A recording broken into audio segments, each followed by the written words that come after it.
মুহূর্তে যেই খবরের দিকে নজর রাখতে হচ্ছে, মুখ্যমন্ত্রীর বিরুদ্ধে শতপ্রণোদিত মামলার আবেদন, কুরুচিকর মন্তব্যের জের এবং শতপ্রণোদিত মামলার আবেদন করা হয়েছে। মামলার আবেদন করেছেন আইনজীবী কৌস্তব বাগচি। হাইকোর্টের প্রধান বিচারপতিকে আবেদন, কুরুচিকর মন্তব্যের জের মামলার আবেদন করেছেন আইনজীবী কৌস্তব বাগচি। হাইকোর্টের প্রধান বিচারপতিকে আবেদন, মুখ্যমন্ত্রীর বিরুদ্ধে শতপ্রণোদিত মামলার আবেদন। মুখ্যমন্ত্রীর বিরুদ্ধে শতপ্রণোদিত মামলার আবেদন করলেন আইনজীবী কৌস্তব বাগচি। হাইকোর্টের প্রধান বিচারপতিকে আবেদন করেছেন তিনি। মুখ্যমন্ত্রীর বিরুদ্ধে শতপ্রণোদিত মামলার আবেদন।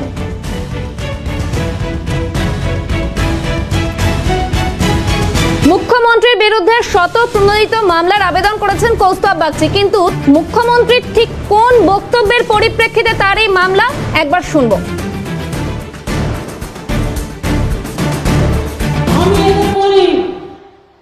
বোমা ফাটাবেন, বোমা কি বোমা না তো 26,000 টিচারদের চাকরি চলে যাবে। আমিও বলে রাখি, আমরাও লড়ে যাব, লড়াই করব। একজনকে দেখলেন না, বিজেপি ভোটে হারিয়ে গেল, তার অর্ডার ছিল এটা। সুপ্রিম কোর্ট এটাকে একদম স্যাটিসফাইড করে দিয়েছিল, দিয়ে বলেছিল নতুন ডিভিশন বেঞ্চ করে আলোচনা হোক। আরে কাকে নিয়ে করবেন নতুন ডিভিশন বেঞ্চ? বিচারের বাণী নীরবে নিভৃতে কাঁদে, কতদিন আগে রবীন্দ্রনাথ ঠাকুর লিখেছিলেন। আমি বিচারক নিয়ে বলছি না, রায় নিয়ে আমি বলতে পারি, এটা আমার অধিকার আছে। টোটাল রায়টাকে আমরা চ্যালেঞ্জ করছি, অর্ডারটাকে বলছি বেআইনি অর্ডার।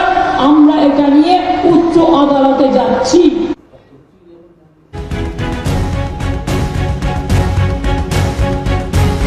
এ বিষয়ে কৌস্তব বাগচি কি বলেছেন? মুখ্যমন্ত্রীর বিরুদ্ধে শতপ্রণোদিত মামলার আবেদন। রায়গঞ্জে আমরা দেখলাম, রায়গঞ্জে প্রচার সভা থেকে মুখ্যমন্ত্রী কিন্তু সরাসরি বিচার ব্যবস্থাকে আক্রমণ করেছিলেন এবং এর পাশাপাশি অভিজিৎ গঙ্গোপাধ্যায় তাকেও তিনি বিঁধেছিলেন, এবং এরই পরিপ্রেক্ষিতে মুখ্যমন্ত্রীর বিরুদ্ধে শতপ্রণোদিত মামলার আবেদন আইনজীবী কৌস্তব বাগচির।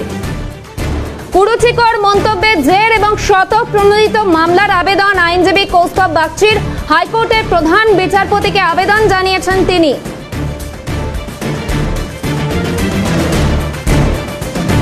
মুখ্যমন্ত্রীর বিরুদ্ধে শতপ্রণোদিত মামলার আবেদন আইনজীবী কৌস্তব বাগচির। যেমনটা আপনাদের শোনালাম, মুখ্যমন্ত্রী মমতা বন্দ্যোপাধ্যায় তিনি যেমন একদিকে রায়কে চ্যালেঞ্জ করেছেন এবং হাইকোর্ট, আর এই বিষয়ে মুখ্যমন্ত্রী মমতা বন্দ্যোপাধ্যায়ের মন্তব্য আপনাদের শোনালাম, এবং এরই পরিপ্রেক্ষিতে কিন্তু মুখ্যমন্ত্রীর বিরুদ্ধে শতপ্রণোদিত মামলার আবেদন কৌস্তব বাগচি। তিনি ঠিক কি বলছেন, অর্থাৎ কৌস্তব বাগচি ঠিক কি বলছেন, শোনাবো আপনাদের।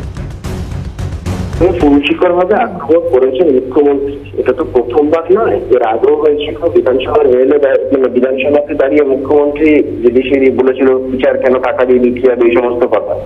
হাইকোর্টে সেই সময় একটা প্লি হয়েছিল কন্টেম্পট প্রসিডিং ইনিশিয়েট করা, হাইকোর্ট টার্ন ডাউন যদিও করেছিল, কিন্তু সেখানে হাইকোর্টে একটা বক্তব্য ছিল যে হাইকোর্টে সেই সময় হাইকোর্টের যেটা বক্তব্য ছিল, মুখ্যমন্ত্রী একটা কনস্টিটিউশনাল পোস্টে বসে তার অনেক কেয়ারফুল হওয়া উচিত এই সমস্ত বক্তব্য রাখার আগে, এবং হাইকোর্ট সেই বক্তব্যটাকে কোনোভাবে ভালোভাবে নেয়নি। তারপরেও বারংবার এই জিনিস তারা একদিকে মুখে বলছেন, বিচারপতিদের বলছি না, বিচার ব্যবস্থা অথচ বিচারপতিদের পার্সোনালি অ্যাটাক করছেন, তাদের মাইনে পাওয়া, তাদের সিকিউরিটি পাওয়া, তাদের গাড়ি পাওয়া, এই সমস্ত বিষয় নিয়ে আক্রমণ করছেন। বলছে বিজেপি নাকি সমস্ত বিচারপতিদের বসিয়েছে। জঘন্যতম, মানে একটার পর একটা, কখনো অভিজিৎ গঙ্গোপাধ্যায়, কখনো অন্য কোনো বিচারপতি, এটা বারবার করে আলটিমেটলি বিচার ব্যবস্থাটাকে দুর্বল করে দেওয়া, বিচার ব্যবস্থাটা যাতে আঘাতপ্রাপ্ত হয়, বারংবার তারা এই জিনিস করেছে। আমি কোর্টের কাছে এটা আমি মামলা করতে পারতাম, কিন্তু কেন করিনি? কারণ প্রশ্ন, court has to uphold its dignity and majesty. এটা আমি জাস্ট চিঠি দিয়ে কোর্টকে এটা বলতে চেয়েছি, ওয়াকিবহাল করতে চেয়েছি যে it's the duty of the court to initiate through contempt proceeding. অন্যদিকে কৌস্তব বাগচিকে পাল্টা কটাক্ষ করেছেন মন্ত্রী শশী পাঁজা। তিনি ঠিক কি বলেছেন, শোনাবো। এই দরজা প্রত্যেকেরই জন্য খোলা রয়েছে, যার যার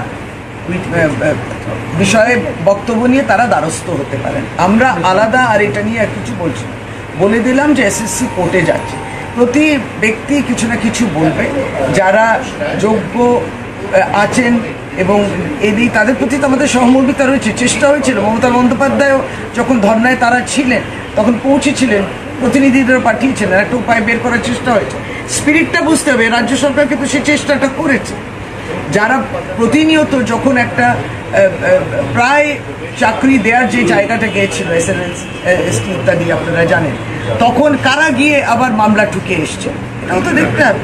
কেউ যদি কোনো রাজনৈতিক দল রাজনৈতিক কারণে মামলা করে আরও ক্ষতি করেছেন এনাদের, আমরা এটা কিন্তু এনাদের ভালো চাই, কিন্তু যেই গ্রাউন্ডে এসএসসি যাচ্ছে সেটাও আগামী দিনে সেটা পরিষ্কার হয়ে যাবে। তারপরে মন্ত্রী শশী পাঁজার বক্তব্য আপনাদের শোনালাম। তিনি স্পষ্টতই বলে দিলেন কোর্টের দরজা সবার জন্যই খোলা, কিন্তু এই পুরো ঘটনার সূত্রপাত কোথা থেকে? 22শে এপ্রিল থেকে, অর্থাৎ রায়গঞ্জের সেই সভায় মুখ্যমন্ত্রী মমতা বন্দ্যোপাধ্যায় ঠিক কি বলেছিলেন আরো একবার শোনাবো আপনাদের।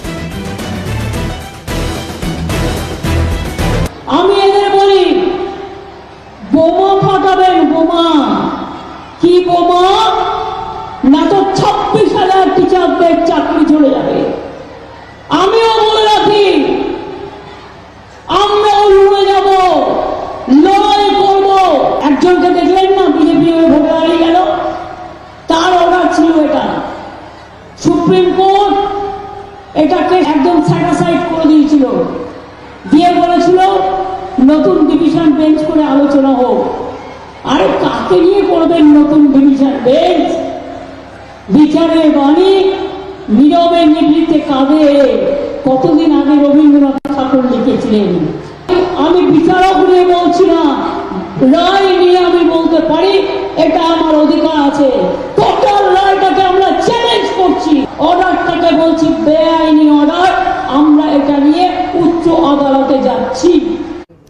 যেমনটা শোনালাম, রায়গঞ্জে 22শে এপ্রিল সেদিন প্রচার সভা থেকে সরাসরি বিচার ব্যবস্থার বিরুদ্ধে নিয়ে প্রশ্ন তুলেছিলেন মমতা বন্দ্যোপাধ্যায়। তিনি বললেন রায় নিয়ে বলার অধিকার আছে এবং রায়গঞ্জ থেকে বার্তা দিয়েছিলেন মুখ্যমন্ত্রী মমতা বন্দ্যোপাধ্যায়। পাশাপাশি নাম না করে সেদিন অভিজিৎ গঙ্গোপাধ্যায়কেও বিঁধেছিলেন তিনি বলেছিলেন বিচারের বাণী নীরবে নিভৃতে কাঁদে, এবং বারংবার সেক্ষেত্রে বিভিন্ন প্রশ্ন উঠছে যে প্রচার সভা থেকে বারংবার তিনি এই ধরনের বিচার ব্যবস্থাকে আক্রমণ কেন?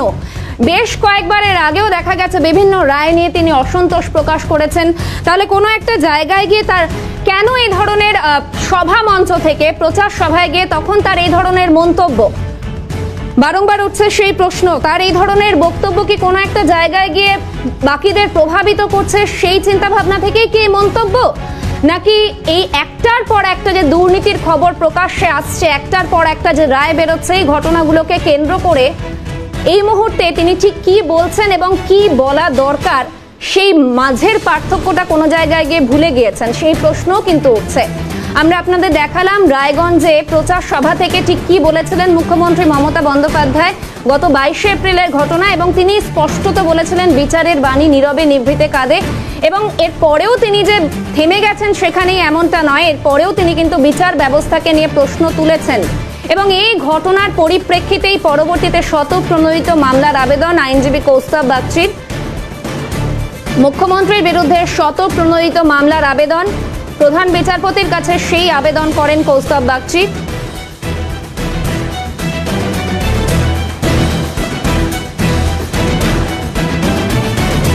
কুরুচিকর মন্তব্যের জের এবং স্বতঃপ্রণোদিত মামলার আবেদন, সুপ্রিম কোর্টের দ্বারস্থ হচ্ছে রাজ্য, সেদিনই তিনি বলে দিয়েছিলেন। এই মুহূর্তে আইনজীবী তরুণজ্যোতি তিওয়ারি রয়েছেন আমাদের সঙ্গে, আপনাকে স্বাগত ক্যালকাটা নিউজে। যেমনটা আমরা দেখেছিলাম গত 22শে এপ্রিল মুখ্যমন্ত্রী মমতা বন্দ্যোপাধ্যায় রায়গঞ্জ থেকে বলেছিলেন বিচারের বাণী নীরবে নিভৃতে কাঁদে, এমনটা তিনি বলেছিলেন, এবং তার সেই মন্তব্যের পরিপ্রেক্ষিতে অভিজিৎ গঙ্গোপাধ্যায়কেও বিঁধেছিলেন তিনি। কৌস্তব বাগচি এবার হাইকোর্টে তিনি গেলেন এবং স্বতঃপ্রণোদিত মামলার আবেদন, এ বিষয়ে আপনার প্রতিক্রিয়া? চিফ জাস্টিসকে লিখে বলেছেন সুমোটো কন্টেম্প নেওয়া ছিল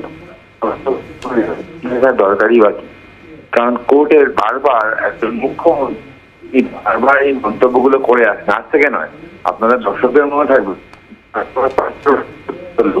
তখন দাঁড়িয়ে তিনি বলেছেন কোর্টের রায় কেনা যায়, যখন তার মামলাটা হয়ে গেল, তখন কৌশিক চন্দ্রকে বিজেপি আইনজীবী বলে দাঁড়িয়ে দিলেন, যেখানে 5 লক্ষ টাকা ফাইন হলো তার উপর। পরবর্তীকালে বিভিন্ন সময় হাইকোর্টের রায় কেনা যায়, হাইকোর্ট বিক্রি হয়ে গেছে, হাইকোর্টের জজরা দালালি করছে, বিভিন্ন সময় বিভিন্ন মন্তব্য করা, হাইকোর্ট জজদের বাড়িতে বাইরে পোস্টার, মানে কোর্টে তালাবন্ধ হয়ে গেল তৃণমূলের কাছে আমাদের।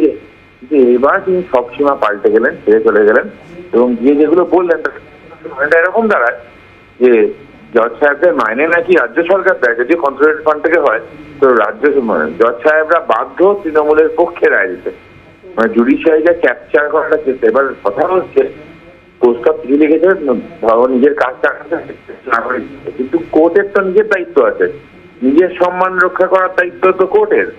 বারবার যদি কোর্টের সম্মানহানি এইভাবে করা হয়, কোর্ট যদি কোনো স্টেপ না নেয়, তো কালকে তো যে কেউ আসবে একটা মানে কোর্টের সম্পর্কে ডাটা বলে চলে যাবে।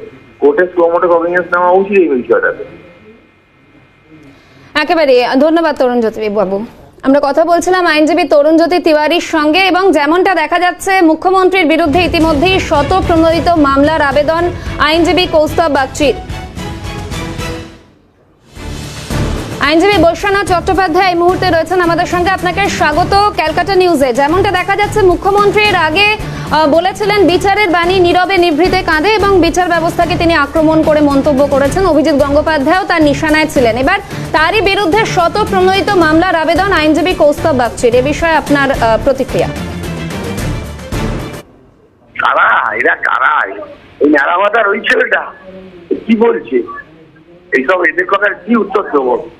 যদি সে 26,000 লোকের চাকরি যায় আর তার মধ্যে বলে যে সবাই 5,000 বাকি কমপ্লেন আর বাকি সমস্তরা যোগ্যতা অনুযায়ী চাকরি পেয়ে থাকে, তাদের চাকরি, তাদের সংসার, তাদের পরিবার, তাদেরকে সবাইকে ফেলে দিয়ে উনি একতরফা ভাবে ওনাদের কথা না শুনে রায় দেন, তো স্বাভাবিকভাবেই যে কোনো মানুষই বলতে পারে বলেছেন যে বিচারের বাণী নীরবে নিভৃতে কাঁদে। এটা বহু বছর আগে থেকে এই কথাটা আমরা শুনি, এই কথাটা তো এখানে প্রযোজ্য।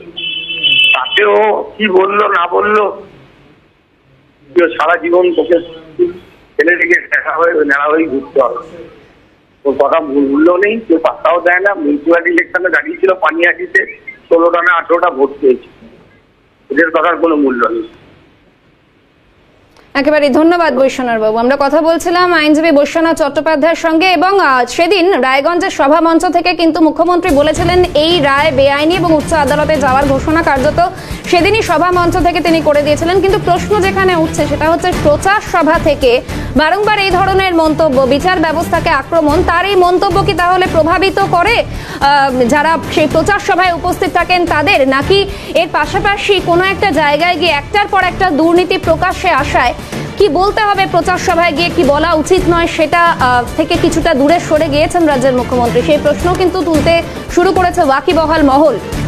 যেমনটা আপনাদের জানাচ্ছিলাম যে গত 22শে এপ্রিল রায়গঞ্জে প্রচার সভা থেকে সেখানে সরাসরি রাজ্যের মুখ্যমন্ত্রী মমতা বন্দ্যোপাধ্যায় তিনি এই রায়কে বেআইনি বলেছিলেন, অর্থাৎ এসএসসি মামলার যে রায়, সেই রায়কে তিনি একেবারে বেআইনি বলেছিলেন। এবং তিনি ঠিক আর কি কি বলেছিলেন সেদিন অভিজিৎ গঙ্গোপাধ্যায়কেও বেঁধেছিলেন তিনি, এবং বলেছিলেন বিচারের বাণী নীরবে নিভৃতে কাঁদে।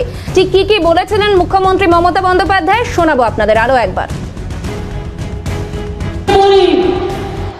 বোমা ফাটাবেন, বোমা।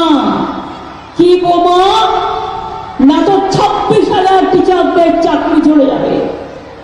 আমিও বলে রাখি, আমরাও লড়ে যাব, লড়াই করব। একজনকে দেখলেন না বিজেপি ভোটে দাঁড়িয়ে গেল, তার অর্ডার ছিল এটা। সুপ্রিম কোর্ট এটাকে একদম স্যাটিসফাইড করে দিয়েছিল, দিয়ে বলেছিল নতুন ডিভিশন বেঞ্চ করে আলোচনা হোক। আরে কাকে নিয়ে করবেন নতুন ডিভিশন বেঞ্চ?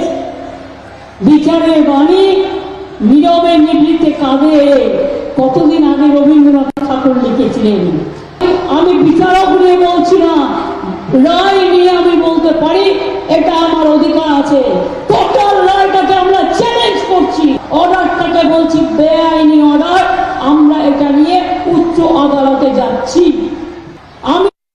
একেবারেই শুনলেন রাজ্যের মুখ্যমন্ত্রী মমতা বন্দ্যোপাধ্যায় কার্যত 22 এপ্রিলই যে সুপ্রিম কোর্টের দ্বারস্থ হতে চলেছে রাজ্য সরকার সে বিষয়ে জানিয়ে দিয়েছিলেন স্পষ্টভাবে তিনি, এবং এর পাশাপাশি বলেছিলেন এই রায় বেআইনি, উচ্চ আদালতে যাব, বিচারের বাণী নীরবে নিভৃতে কাঁদে। পাশাপাশি প্রাক্তন বিচারপতি তথা বর্তমান বিজেপি প্রার্থী অভিজিৎ গঙ্গোপাধ্যায়ও কিন্তু তার নিশানায় ছিলেন, রাজ্যের মুখ্যমন্ত্রীর নিশানায় ছিলেন, এবং তার সেই মন্তব্যের পরিপ্রেক্ষিতেই শতপ্রণোদিত মামলার আবেদন আইনজীবী কৌস্তব বাগচি।